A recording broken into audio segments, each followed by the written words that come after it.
You can't let the integrity of our elections be undermined. Democracy can't survive. It cannot survive. Not a joke. Can't survive when one side believes there's only two outcomes to an election. Either they win or they were cheated. That's not democracy. And that's where the mass majority of MAGA Republicans are today. They don't understand what every patriotic American knows. You can't love your country only when you win. Only when you win. So folks, in just 46 days, democracy will be on the ballot. Americans will have to choose between the MAGA Republican platform, who have embraced extremism and the big lie. Democrats, independents, and mainstream Republicans will believe in the rule of law. Rejecting the will of the people and accepting the results of a fair and free election is what we're about, not what they're about. Let's talk about election deniers. Here's 150 examples of Democrats denying election results. Joe Biden's press secretary. Reminder, Brian Kemp stole the gubernatorial election from Georgians and Stacey Abrams. Democrats saying that. Is that an election denier? And because she lost her state bid, but yet she's still claiming she never lost. Hillary Clinton, Trump is an illegitimate president. Is she an election denier? This one says, was the 2016 election legitimate? It now definitely is a question worth asking. That's the Los Angeles Times. So it's okay for Democrats to question elections, but it's not okay for Republicans. It's a crock of BS. Every one of you knows it. We have our freedom of speech, and we're not going to relinquish it to a bunch of fake news propagandists. So if you're going to start throwing around terms like election denier, let's remember who the other election deniers were. Hillary Clinton and all the Democrats. Next question. I have an objection. I object to the 15 votes from the state of North Carolina. I object because people are horrified. He's an illegitimate president. Do you believe Trump is a legitimate president? What I believe is that there's no question that the outcome of this election was affected by the Russian interference. There absolutely is a cloud of illegitimacy. So that legitimacy is in question, yes. So that was a very tainted election, and in that sense, it's illegitimate.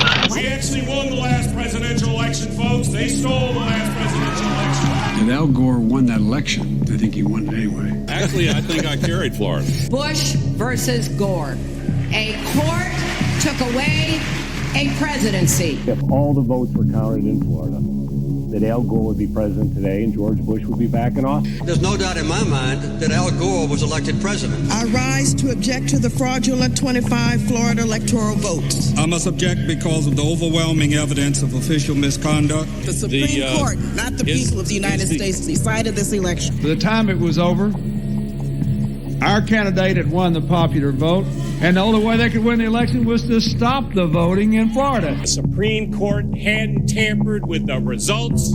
Al Gore would be president. Yeah, Al Gore won the state of Florida in 2000, although not the presidency. But the Supreme Court tampered? That's a large charge. The Supreme Court selected George W. Bush as the president. He was not elected. There is overwhelming evidence that George W. Bush did not win this election. Troubling evidence of the fact that not every vote was being counted. It essentially gave America its first court-appointed president. After the election, when you stole the election. You know it, I know it, they know it. We won that election. The right to vote has been stolen from qualified voters. In 2004, the democratic process was thwarted. The 2004 presidential election in Ohio was riddled with unnecessary problems. I join with my colleagues in objecting to counting the state of Ohio's electoral votes. He told me he now thinks the election was stolen. There are many legitimate questions about its accuracy, about its integrity. There are still legitimate concerns over the integrity of our elections. We cannot declare that the election of November 2nd, 2004 was free and clear and transparent and real. With voter ID laws, voter purging, voter caging, voter intimidation, there aren't going to be any more election stealing. Because I think he's an illegitimate president that didn't really win. So how do you fight against that in 2020? You are absolutely right. He's an illegitimate president in my mind. Would you be my vice presidential candidate?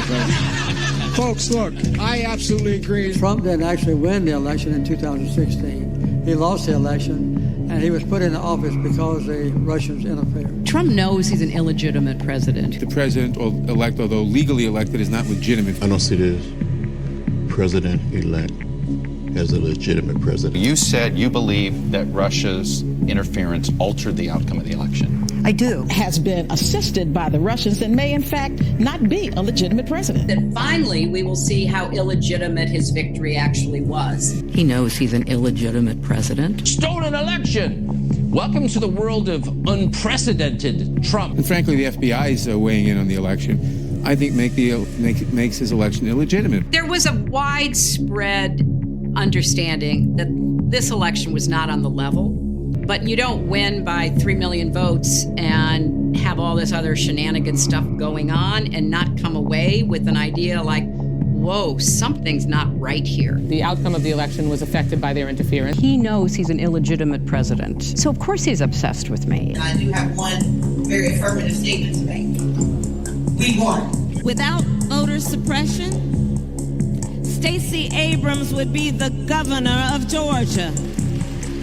I acknowledge that former Secretary of State Brian Kemp will be certified as the victor in the 2018 gubernatorial election.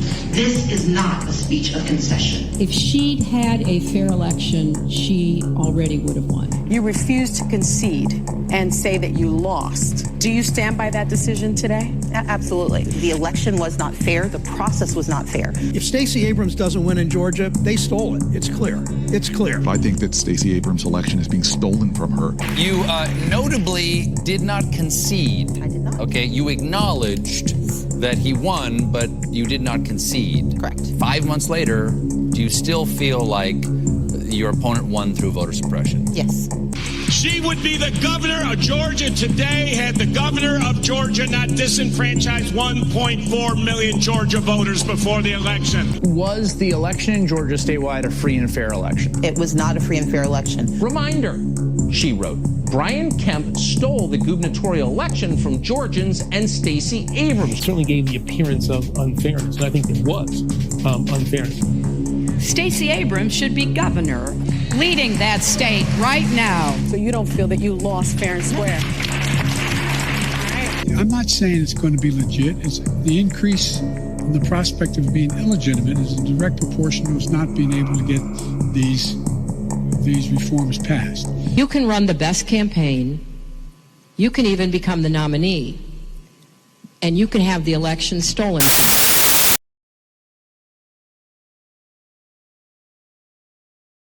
Democracy can't survive. It cannot survive. Not a joke. Can't survive when one side believes there's only two outcomes to an election. Either they win or they were cheated.